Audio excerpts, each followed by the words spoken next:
There's a million productivity gurus telling you to wake up at 5 a.m. and do more. But the real problem is your dopamine system is fried. Look, I'm not a doctor or scientist. I'm just someone who hit a wall hard. I always knew I wanted to achieve something big, but somewhere along the way, my brain got hijacked. Endless scrolling, checking, consuming.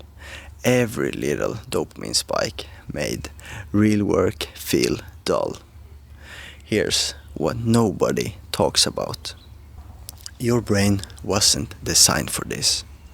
We're living in the first generation in human history where our reward system gets hit 200 plus times per day. Every notification, every swipe, every like is like doing cocaine for your dopamine receptors. And here's the crazy part. Most high performers aren't lazy. They're overstimulated. Think about it.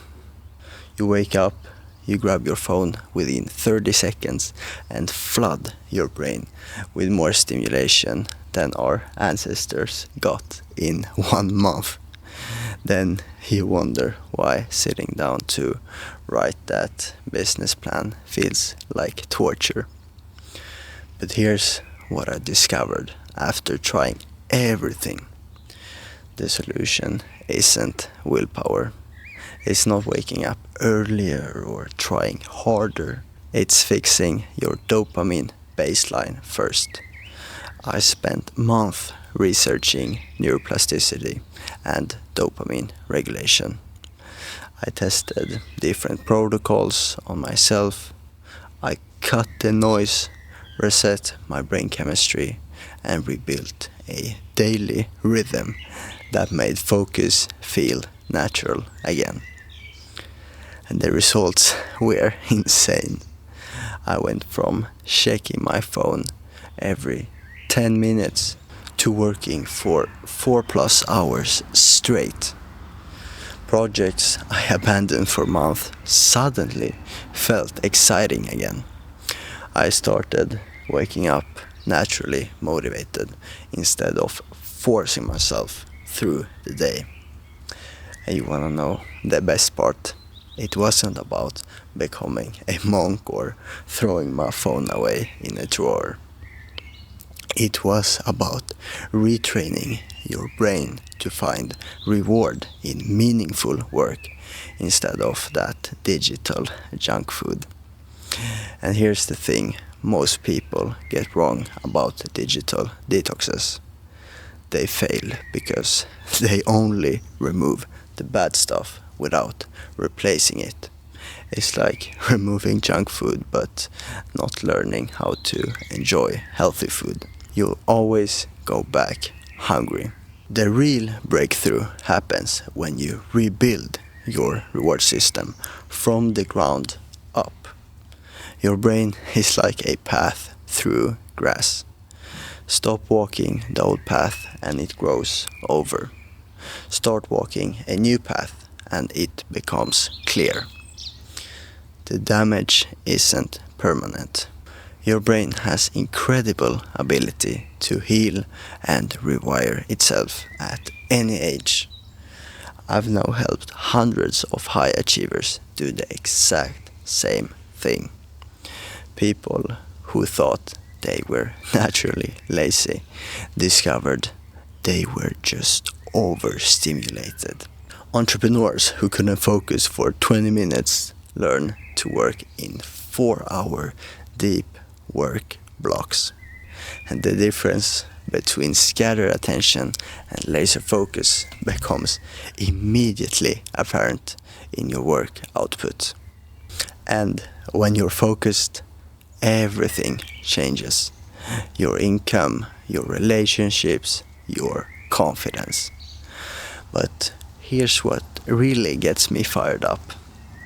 We're living in an attention economy that treats human focus like a commodity. Social media companies have teams of neuroscientists designing apps to be as addictive as possible. They're literally hijacking your brain's reward system for profit. And then society tells you it's a discipline problem when you can't focus. That's like poisoning someone's water, then blaming them for being sick. The truth is, successful people don't have better genetics or natural focus. They just have better dopamine regulation habits. They protect their attention and reward system from constant stimulation. Most of them don't even realize they're doing it. They just naturally avoid the things that scatter their focus and gravitate toward activities that build it. But you can build the same mental environment. You can create the same conditions that make focus feel effortless instead of forced. I packaged everything I've learned into something called the Dopamine Reset Blueprint. It's not another productivity hack or morning routine. It's a complete neurological reset based on actual neuroscience. By the end of 30 days, you'll have full control over your attention, energy, and habits. You won't just get more done. You'll finally feel like the person you know you're capable of becoming. This is your reset button. The question isn't whether your brain can change. Science proves it can. The question is, will you keep trying to fix a broken reward system with more willpower, or will you finally address the root cause? Because here's the reality. Every day you wait is another day of lost focus, missed opportunities, and watching less talented people outperform you simply because their brains aren't fried like yours. Your future self will either thank you for taking action today or regret that you kept scrolling instead of reclaiming control. Which version of yourself do you want to become? Keep growing, stay sharp. It's Lunden signing out.